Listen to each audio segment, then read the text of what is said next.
VikesNow, Dustin Baker. I'm here with Josh Frey. We are on October 5th, mere days before the Vikings travel home from another continent to play the Bears with a 3-1 record atop the NFC North. Josh, how's your week treating you? It's good. I was thinking, I really love these London games because gets me up, gets me rolling. I had pretty much all my work done by like 2 p.m. on Sunday, so I could just sit back and watch football for the rest of the day. It's great. We should play all the games in the morning. Yeah, well, the inverse is, I could tell you, and you probably already know this from what we do for a living, is when you have a primetime game, then you're debating whether or not to speak about it, write about it for me, it's getting home in the middle of the night, coming home Right. from Vikings games. But yeah, there's two sides of it. You have to decide, all right, am I going to tackle this in the morning? And usually what I've found is if they win, you write about it that night. If they lose, you're like, oh, I ain't doing this till the morning. So Yeah, don't want to deal with it. the Vikings knocked off the Saints in another wild game that wasn't particularly impressive on offense and defense, but just like the Lions, they stood up when they need to, and Cousins delivered second to game-winning drive, as the stats people like to call them, or faux stats people, I should say. And the special teams kind of drove the ship. So I want to know some of your takeaways as the Vikings are 3-1 and on top of the NFC North. Yeah, it's funny. Apparently, NFL curses don't travel overseas because special teams just it treated the Vikings right this time around. So that was interesting to see. A double doink ends up winning the game for the Vikings. Like, don't see that too often. Let me ask you, I asked this to Sally on the McKinney show on Monday. So you've enjoyed the team long enough to know the vibes. So you probably knew that when they came back from commercial and they're like, hey, folks, they're going to kick a field goal. The first one, you probably knew that was going to be good, right? Oh yeah, Yeah. yeah, But yeah. the second one, because I study so much of the numbers, it's really hard for even Justin Tucker to hit a back-to-back 60-yarders not in Denver. So I actually thought, all right, he's going to miss this one. And then you have the devil on your shoulder and the angel for, 10 seconds, thinking, oh God, no, he's probably going to make it. What was your honest to goodness thoughts when he came up for the 61-yarder to potentially tie it? So, as a guy that's followed the Saints for his entire life, I've also I've also seen Will Lutz just make some absolutely insane kicks. And as soon as that ball left his foot, I thought that was going in. Like it looked perfectly good. You got to talk to some physics major or something because that ball after it hit that upright, it looked like it was still going backwards. I don't know how it missed that kick. I don't know how he missed that kick, but yeah, I thought that was going to end up hitting, and then we were going to go to overtime and see what happened, but. Yeah, got lucky this time. Yeah, when I didn't realize it hit twice until the replay, so I just thought it bounced and was no good. But then when you watch the replay, it almost felt like it was going to be one of those ones where it hit the crossbar and then just like went vertically right in, and the Oh and the yeah. Vikings would tie, and then who knows what would have happened in overtime. So what do you think about the offense? Dalvin Cook had 20 carries, only 60 something yards, a quiet game for him. Jefferson, as you told me privately, it was funny to think that we were worried about him. Elaborate on that and the offense. Yeah, so obviously not a super efficient day for the offense. You got down in the red zone a lot, which is great, but at some point you got to start converting these attempts into touchdowns because 2 of 5 is not going to get it done against a team that's better than the Saints with a backup quarterback. And I'm honestly not super concerned about it just because if you look at the schedule and you look at where these teams have ranked through the first 4 weeks of the season, 3 of them are in the top 10 for passing defense. 3 of them are one of the 10 of the best defenses in the entire league. So I think this will eventually happen. I think the Bears is going to be a really good benchmark to where we can see where this team's actually at because the Bears defense has been really atrocious for most of the season so far. So I think this is gonna work itself out. I'm not too worried about it. But yeah, we eventually do have to start. We gotta pick it up eventually here. That's one thing that's problematic. It still has time for repair, but somehow under Mike Zimmer, the Vikings red zone offense was fantastic. It was, yeah. Folks might be cynical and be like, "Oh, Zimmer's offense was never good." Well, there were parts of it that were vanilla, especially via play calling, but in the red zone under Mike Zimmer, the Vikings were deadly good, and that has not translated so far in 2022. And although the Vikings struggled on third down last year, they were usually pretty good on third down with Zimmer in charge on offense, and that is also not good. They're like 28th in the NFL in third down conversion percentage. So if this team falls flat and this turns into a 2016-ish season where it's 3-1, and then you next thing you look up and they're 4-7 or some shit like that. It will be because the offense taking dumps at terrible times, whether it's the red zone or on third down. But again, I'll let our viewers know that I don't foresee it continuing this way. I think it is that learning curve. And it's so weird that like clockwork Cousins usually starts like this, somewhat quiet. But the difference right now is the Vikings usually would be 2-2 or 1-3 when Cousins is starting his September and I guess in this case, beginning of October, a little quiet. Do you foresee that the vintage Cousins that usually comes on like a fiend between weeks 5 and 12 or 13, do you think that's on its way? Or do you think that this like Eli Manning-ish Cousins is just kind of the way it is statistically for the next 2 months? I don't think that he's going to be like the Eli Manning. I think he is going to eventually work itself out. Like, this is a guy throughout his career, you can book him for at least 250 yards, 2 or 3 touchdowns a game. And I think that's eventually going to happen here. Like I said, these first 4 games have been against, other than the Lions, have been against really good defenses. And it's just got to work itself out. New head coach, new offense. With all the things that we've been harping on all offseason, it's obviously coming into fruition right now, and it's a learning curve. We gotta just let it grow a little bit. Yeah, I think if you would have told them the majority of fans 6 weeks ago or 2 months ago, like team's going to be 3-1, you would They think would have been ecstatic. they would be ecstatic because I think the natural and fair tendency is to be like, oh, they're beating ass, they're hitting on all cylinders. The coach was a good hire, and while some of that is true, it's finding weird ways to win games, and I don't think that that's usually synonymous with a 3-1 record, especially for the Vikings who have like a Chargers syndrome where there's always something at the end of a game that's like, all right, well here's the thing that's gonna mess everything up.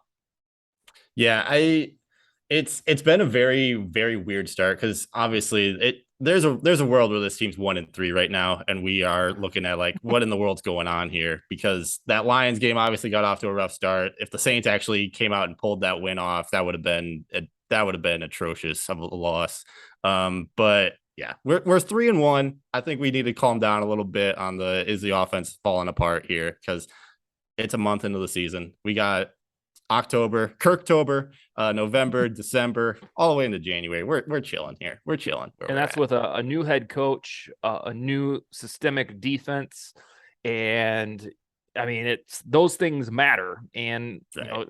if Danielle Hunter can start to hit his stride, or if they don't, put double teams on him, that's another thing. Mm-hmm. That's another thing. Because, like, again, you look at the schedule, they've played 3 of the top 10 offensive lines, too. Like, it's not like these guys are bums that they're going against. These are some of the top units in the league, and they've been top units in the league for multiple seasons now. So I don't think it should have been any mystery that they were going to have a little bit of trouble getting to some of these quarterbacks, especially like Jalen Hurts, super mobile guy. He can evade sacks all day long. So, yeah, I wouldn't be too worried about that either.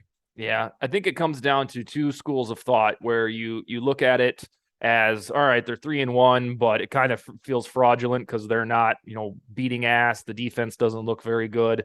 And, it's the usual cynical crowd. It's like, yeah, 3-1, it's bogus. Wait for the 2016 syndrome to set in. Or you can say, my God, we played the Packers, Eagles, upstart Lions, and Saints, and somehow with the first-year head coach, they're 3-1 with 7 home games on the docket left. Yeah, so I'm right there in the middle, and I think you are too, thinking like, yeah, there's a lot of like the defense scares me. It really does, because I have a fear, and this is like a childhood fear of mine watching the Randy Moss teams that didn't play defense or tackle. It's like, God, if this is the ceiling, they're not going to be taken seriously. But then I tell myself that it can get better. Good football teams grow and get better. And I've said multiple times now that the 2020 and 2021 Chiefs, the defense was terrible. And then all of a sudden it got to like mid-November, and Spagnuolo or Spagnolo, however you say that, was like, all right, now we mean business. And they come around. Starts cooling off a little bit, ball's not flying out of the hands as well. Runners aren't hitting their stride as well, gets a little cold. I think it's going to turn around. I think at the end of the day, the goal should be at this point winning the NFC North. And if you're looking at that team over in Green Bay, I don't know. That game in Lambeau is looking a lot more winnable as the weeks go on, because that offense looks absolutely horrible right now. And it's weird because this is the first time since I say this cautiously because 2018 didn't work out well, but the first time since the beginning of the 2018 season where I feel we're looking at the Packers as those are the guys we need to catch to win the division. Whereas in the middle of 2018 and then 2019, 2020, 2021, it's like, all right, let's just get into the dance, get the wild card, and then see if we can have one of those Cinderella seasons. So first time in 4 years, it feels like the NFC North is winnable for the Vikings. And I know that has a lot to do with 3-1 start, but it's weird. Terry, I haven't felt this way in a while because usually you just say, all right, Packers going to be 13-3 or 13-4, and then Vikings will get there maybe with the 6th or the 7th seed. Do you feel the same way? Yeah, no, I do. I think even at the beginning of the year, I was like, all right, Packers are going to be the typical Packers. Aaron Rodgers is going to bounce back. Like they're going to go 13-4, 14-3, whatever. Then maybe we'll fight our way for a wild card or something. But yeah, especially week 4 against a Bailey Zappi New England Patriots. I mean, you could say Bill Belichick and everything, but man, there were a million different ways that they should have lost that game on Sunday Oh, too. I know. So I watched the final quarter and overtime. It was depressing yeah, because it was like Belichick took a time machine back to the 70s and it's like we don't want the guy to throw the ball. We're just going to run it and hope for the best. And right. that's not going to beat the Packers at Lambeau. Who cares if Zappy or Zap is going to throw an interception to lose the game? That's what you expect him to do, but you got to give him a chance because you're not going to be able to just hand the ball off to Damian Harris and hope to sneak out a win in Lambeau. Oh, it was driving me nuts. Yeah, no, it was weird because like even in the third quarter, they were allowing him to do that. Like he threw a touchdown Yeah. pass, it looked really good, and then all of a sudden, end of the fourth quarter, they just got super conservative. But whatever. Yeah, usually on those things with Belichick, you can trust him and say he knows what he's doing. I remember one time in the 2013 season, they were playing the Broncos with Peyton Manning when they were at the peak of their powers. And it went into overtime, and the Patriots won the toss and elected to kick it to Manning because he was kind of on his bullshit for the last half of the game. And this was the 2013 Broncos offense that ended up scoring however many 500 Yeah. points. And Belichick kicked it to him. Sure as shit, 3-and-out. Patriots got the ball and they won. But I remember thinking, like, just think of the set of balls you have to kick it to Oh this my God. offense because you just wanted the benefit of the doubt to win it with the field goal. And anyhow, we digress. We're on to Broncos and Colts now. Colts Yeah. now. And we'll get to Colts now, in about 2 months when they play them in December. All right, let's talk about the Bears for about 5 minutes. What I've gathered, I had to figure out this is an NFL team. They got to do some things good.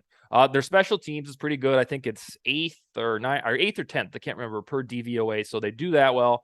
And then they run the ball well because they like to do it in general. That's not good news for the Vikings because they're not very good at stopping the run. But other than that, there's not much more that the Bears do well. What am I missing, or what is your generalized feeling about this game?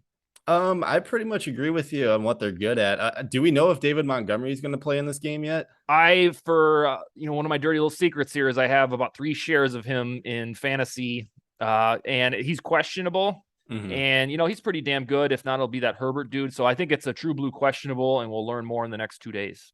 Yeah, I'd be a little bit more worried about their run offense if Montgomery did play, just because him and Herbert together are just they balance each other out so well. So if it's just one of them, then that doesn't scare me as much.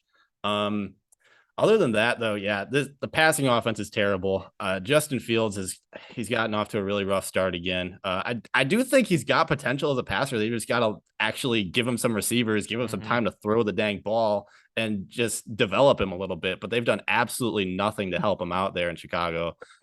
So I do think that the Vikings need to blitz the hell out of him this Sunday because he does not do well against that either. So I think this would be a very winnable game on Sunday. It obviously feels a little bit like a trap game coming off that big win in London, going into Miami next week, and then the bye.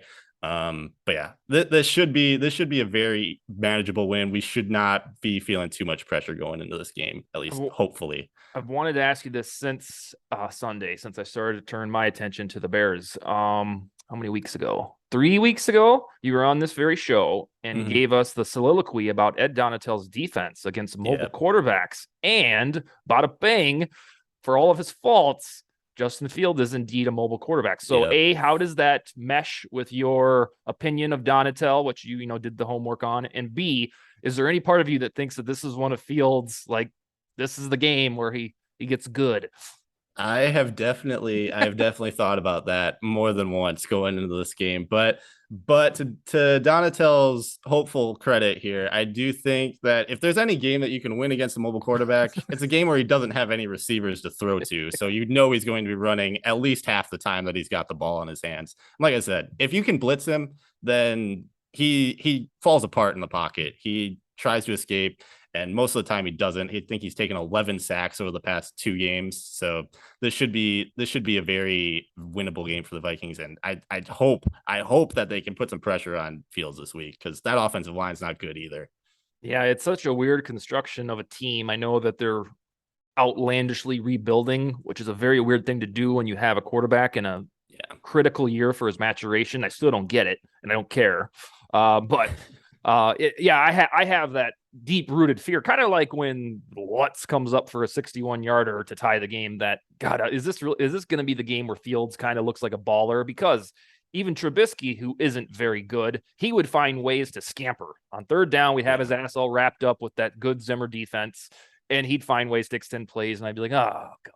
So I think I have a little bit of that itis that says, oh, Trubisky can do it. I'm sure Fields can do it, but we shall see. What do you make of I tweeted before the show all of these former Vikings that are on the Bears? Tell me if any of these dudes make an impact. Now, some of them are on the practice squad and injured, so they're nullified. But I'm going to go through all of the 9 former Vikings that are on the Bears roster, and you tell me which, if any, make an impact on Sunday. Kari Blossingame, the fullback. Dakota Dozier, he's on IR. It'd be weird if you said him regardless. Demarquise Gates, the linebacker, practice squad. Harrison Hand, practice squad. Jalen Holmes just got signed to the practice squad. Now the ones that actually are on the real team. Riley Reif, Trevor Siemian, if Fields gets hurt, Amir Smith-Marset, and Armin Watts. Do you think any of those dudes get a little vengeance? The only one that I could see would be Amir Smith-Marset, but that's just because I honestly don't even know how often they've rolled him out on that offense, even at this point. But hardly at all. Yeah. That doesn't make much sense to me either, because we said it when the Vikings cut him that he could probably be a wide receiver 2 on this team if they actually gave him a chance. But yeah, that's the one guy where it's like, oh, they roll him out finally for one random play and he gets behind Patrick Peterson for like a 60-yard pass or something. But other than that, like Armon Watts, I think he's great, but the Vikings O-line's been really good so far this year, so I don't think they're going to have too much trouble there. Who was the other guy you mentioned? Jalen Holmes. Yeah, he's on the practice squad. And then yeah. Trevor Siemian.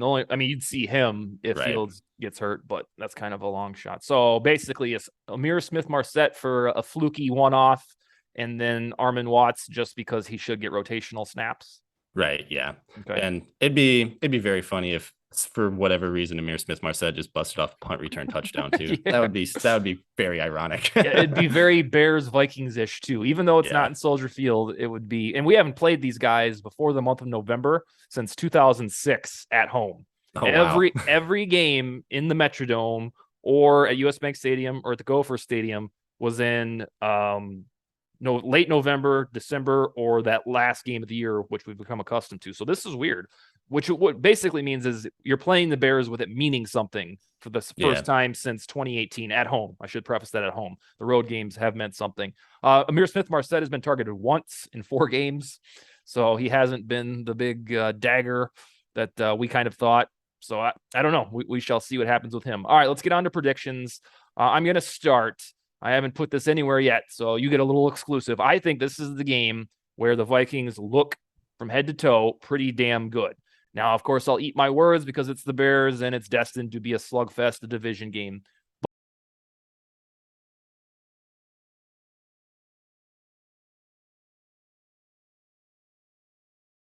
But I do think that the Bears depth chart is so deficient of talent and just normalcy by how their rosters are usually constructed. I think the Vikings win 31-13. What do you got for a prediction? I'm going a little bit higher even. Wow. I think the offense is going to really explode in this game. I'm going 38-17. Okay. My goodness. Yeah, that would be a statement win. And I'll continue to say it. You got to stack these wins because they have this weird chunk before they hit the Bills and Cowboys. Can't remember which order they're in right now, but it's these Bears, perhaps the Bridgewater-led Dolphins, and then what is it? The Commanders. It's by and then Cardinals and then Cardinals. Commanders. Yep. Yeah. The anemic Cardinals and Commanders. Now, of course, there are circumstances where Tua plays or Bridgewater actually looks good. Plus, you're on the road in Miami. And then the Cardinals could have won 4 in a row by then.